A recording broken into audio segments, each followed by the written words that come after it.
guys, this is Cooking for College with Ariel Landrum, and today we are going to make banana bread. I don't know about your grocery store, but when my grocery store starts to have bananas that get really ripe, they put them in a thing called a banana bag, and you get an entire bag full of bananas for 99 cents. So this is a really great deal, and this recipe is a way to use up old bananas or buy the ones on sale and use those up, because it takes about 3 or 4. I prefer 4 so that my banana bread tastes extra banana-y. Okay, so I'm just gonna grab a bowl. Now the great thing about this recipe is you don't need to use a mixer. So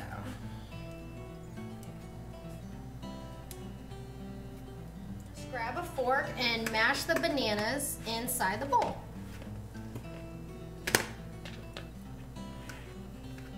When you're done mashing, it should look a little bit like that. Alright, preheat your oven to 350 degrees Fahrenheit, and then grab a stick of butter. Now you can use butter or margarine. I'm using margarine because it's cheaper. And you take your 1/3 cup, stick it in for about 15 to 20 seconds. Okay, add the butter. Be sure to scoop it all out. I'm gonna use my spatula. Okay, now you grab your sugar and you put in 1 cup.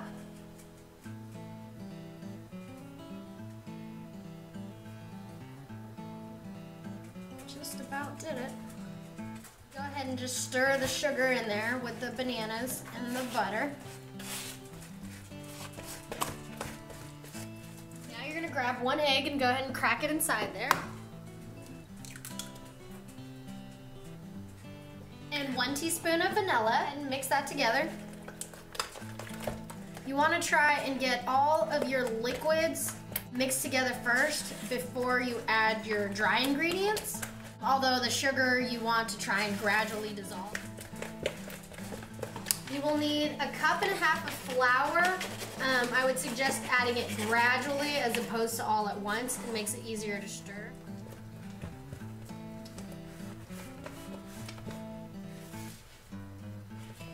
It'll start to get really thick once all the flour is added in.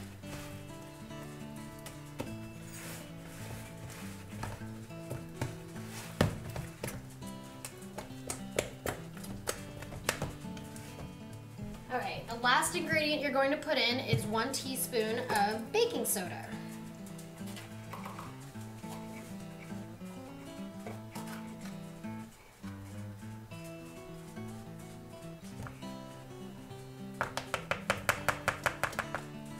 So it should look a little something like this. We're going to go ahead and grab our bread pan. It's a regular 4x8 bread pan, although because it's silicone, it expands, and so that's why I have this cookie sheet to make it easier to handle. We're going to take our non-stick cooking spray and spray it all around the outside, and then flour the sides a little bit. That's why I didn't put the flour away. It shouldn't stick to the silicone, but I'd rather be safe than sorry. And then go ahead and pour it from the middle, and it'll start to spread out.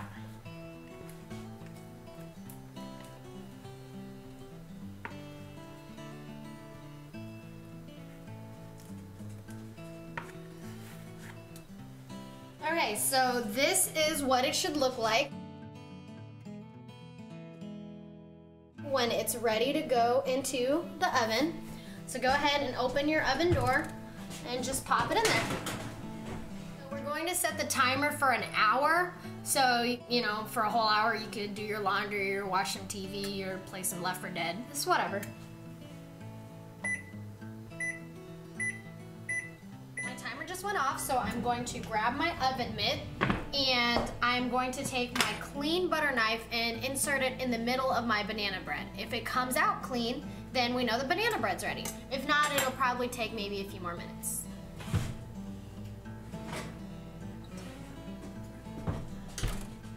And it came out pretty clean, so we know it's ready. We can shut the oven off and let it cool for about 5 minutes, and it's ready to serve.